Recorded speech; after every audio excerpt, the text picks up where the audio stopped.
नाज़रीन welcome back. हम break से पहले जाने से पहले अपने सवालात का सिलसिला जारी किए हुए थे और हम अपने प्रोग्राम को आगे बढ़ाते हैं और देखते हैं कि हमारा नेक्स्ट क्वेश्चन क्या है। मेरा उनसे ये सवाल है कि लोगों को यहाँ पे शिकायत है कि उनकी पोजीशंस जो है ना वो आउट हो जाती हैं सीडीसी से, और जो वो डेली ट्रेड में जो लोग काम करते हैं, तो इस बारे में ज़रा आप कुछ वजाहत फरमाएंगे। मेरे दोस्त, ये बिल्कुल बहुत ही अहम सवाल है और हमें भी यही डर रहता है, ना सिर्फ सीडीसी से बल्कि हमारे स्टॉक एक्सचेंज की मैनेजमेंट से, नेशनल क्लियरिंग से और उन तमाम एरिया से जहां पर हमारी एक्सेस होते हुए भी एक्सेस नहीं है, लेकिन उन लोगों की एक्सेस है जिनको हम सो कॉल्ड रेगुलेटर्स कहते हैं या उनको ऑब्जर्वेशन है। कई हमने बनाई स्कीमें कि हर वो डिपार्टमेंट जो सर्वेलेंस कर रहा है वो 2 दिन बाद उस सर्वेलेंस को चेक करे, ताकि उस घंटे उस मिनट उसमें ना देखा जाए कि उसमें क्या हो रहा है। कई मरतबा हमने ये सजेशन दिया कि सीडीसी का जो रिकॉर्ड है वो जम्बल्ड अप होना चाहिए, ताकि नाम और जो शेयर हों वो ना पता चले, या उसको एक थर्ड पार्टी के बाहर के किसी मुल्क में उसका डेटा हो, ताकि वो पूरा डेटा घूम कर आए स्क्रैम्बल्ड होकर, ताकि लोगों को ना पता चले। कई मरतबा ये तशवीशनाक सिचुएशन ऐसी भी आई है कि हमें पता चला था कि रेगुलेटर्स के एरिया से कई मरतबा जो हमारी मार्केट में बहुत बड़ी तेज़ी हुई तो उसकी खबरें दूसरे ब्रोकर्स के थ्रू उनको मिल गई थी, जो लोग इस पर मैनिपुलेशन किया और इसके ऊपर बाकायदा इन्वेस्टिगेशन भी हुई। तो आपका सवाल बिल्कुल सही है और उम्मीद करते हैं कि इन प्रोग्रामों में आपके कंसर्न देखकर कुछ ना कुछ अच्छा और हतमी फैसला हो। अच्छा ज़फ़र साहब, अगर हम इसी क्वेश्चन के लिंक निकालें तो एक बात ये भी बहुत ज़्यादा आम है कि स्टॉक मार्केट का डायरेक्टली प्रोपोर्शनल रिलेशनशिप है हमारी पॉलिटिक्स के साथ। क्या ये स्टेटमेंट सही है? बिल्कुल सही है, क्योंकि पॉलिटिक्स जो है वो एक सेंसिटिव एरिया होता है और स्टॉक की इन्वेस्टमेंट बड़ी सेंसिटिव होती है और कॉन्फिडेंस लेवल होता है इन्वेस्टर्स का, तभी उगाते हैं। तो जब मुल्क में political situation, militancy, judicial crisis चलते हैं तो वो भी उतना ही इम्पैक्ट मारते हैं जितना इकोनॉमिकल क्राइसिस के भाई डॉलर रुपये की पैरिटी, इंटरेस्ट रेट, एग्रीकल्चर का आउटपुट, इंडस्ट्री का आउटपुट, फैक्ट्री का आउटपुट, तो इन सबको बैलेंस करता है। तो पॉलिटिकल जो एक मध्यमपना होता है या एक स्टेबिलिटी होती है वो इतना बड़ा इफेक्ट करती है कि आज आप देखें कि आपके मुल्क के बाद थाईलैंड में, बहुत स्टेबल कंट्री में, कुछ पॉलिटिकल क्राइसिस आए तो वहाँ की भी स्टॉक मार्केट इतनी ही ख़राब रिएक्ट करेगी जितनी हमारी मार्केट करेगी। तो आप बिल्कुल सही कह रही हैं इस बारे में।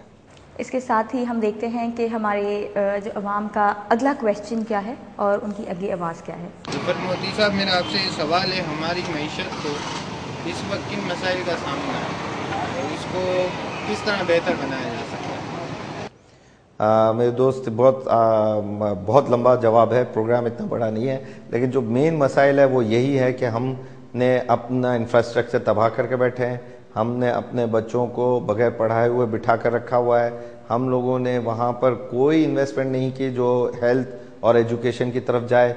हमने एक 1980 के टाइम में एक देव बनाया, एक मॉन्स्टर क्रिएट किया जो तालिबान की शक्ल में हमारे मुल्क की इकोनॉमी को खा गया है। हम करप्शन का कभी भी, हम इसलिए कह रहा हूँ कि प्रोग्राम के स्टार्ट में 18 करोड़ आवाम में मैं भी एक हूँ, हम उसके हिस्सेदार हैं कि हमने करप्शन को कभी रोका नहीं बल्कि उसके साथ दिया है। और अगर हम लोगों ने अभी भी यही चीज़ें करते गए तो जो ये बात आ रही है ऑलमोस्ट $800-900 का कर्जदार 2012 और 14 के बीच में पाकिस्तान का हर शहरी हो जाएगा, वो बिल्कुल सही हो जाएगी। इस सवाल के बाद हमारे पास हमारा एक लास्ट क्वेश्चन है और वो भी देखते हैं कि वो क्वेश्चन क्या है। अस्सलाम वालेकुम, मेरा नाम महमूद है। ज़फ़र मोती साहब, मैं आपसे एक सवाल करना चाहता हूँ कि माशी तरक्की के फ़वाइद आम आदमी तक क्यों नहीं पहुँच रहे, इसकी क्या वजह है? महमूद, इसकी मेन वजह फिर वापस के पॉपुलेशन बहुत ज़्यादा है, लेकिन जो दूसरी वजह ये है कि अभी तक करप्शन का वो हिस्सा इतना बढ़ चुका है कि वो नीचे तक ट्रिकल डाउन उसका पैसा नहीं होने देता।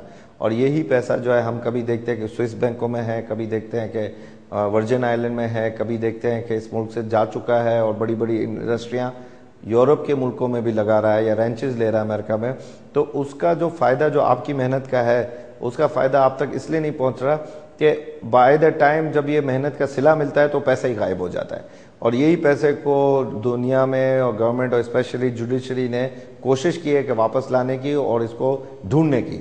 अब दुनिया बदली है ये 911 के बाद, तो एक बेहतरी हुई है कि स्विस अकाउंट के भी खुले हैं, मुआवजा हुआ है कि स्विस बैंक भी अब तैयार हो गए हैं कॉपरेट करने के लिए, वर्जिन आइलैंड के भी लोग तैयार हो गए हैं। वो हर जगह जहाँ सेफ हेवन कहते थे या पैसा छुपाया जाता था, वो अब लोगों को बताना चाह रहे हैं कि उनके मुल्क के जो बड़े हैं, जो हुकूमत है, वो कहाँ पैसा रखती है। तो इंशाल्लाह सिमत तो सही हो गई है, अब आप और हम सब दुआ करें कि इसका कोई रिजल्ट अच्छा आए, कोई कामयाबी हो इसमें।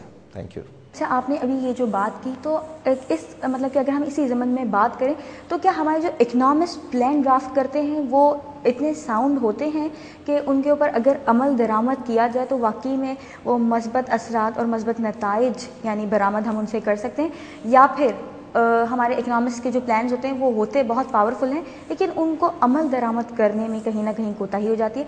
आपका इसके बारे में क्या ख्याल है? बिल्कुल, हमारे यहाँ ये टैलेंट की फकदान नहीं है, लेकिन हम लोग कंप्रोमाइज़ बाद में कर जाते हैं। आज आप देखें कि कंप्रोमाइज़ कर गए हैं कि पाकिस्तान में पानी नहीं आ रहा, तो हमने बगलिहार डैम पर कंप्रोमाइज़ कर दिया है, गंगाराम डैम के लिए पीछे पड़े हुए हैं।